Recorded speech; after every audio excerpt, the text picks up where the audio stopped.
Kecelakaan akibat pengemudi truk kehilangan kendali kembali terjadi di tanjakan Desa Samsam, tepatnya di Jalan Umum jurusan Denpasar Gilimanuk, wilayah Banjar Dinas Samsam 2 Desa Samsam, Kerambitan. Kapolsek Kerambitan, Kompol Niluh Komang Sri Subakti menyebutkan, kecelakaan terjadi Kamis 11 Mei dini hari. Kecelakaan tunggal ini diduga akibat kelalaian pengemudi yang tidak bisa mengendalikan kendaraannya.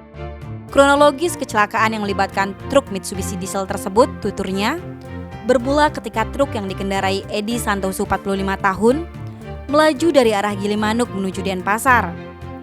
Setibanya di TKP atau pada saat memasuki jalan tanjakan dan tikungan landai ke kiri, truk berhenti karena di depannya ada truk tronton yang berhenti.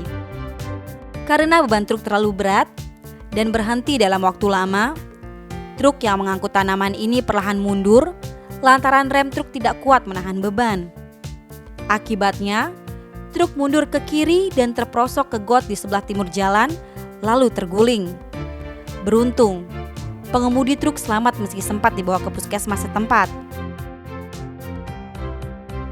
Tim Bali Express melaporkan.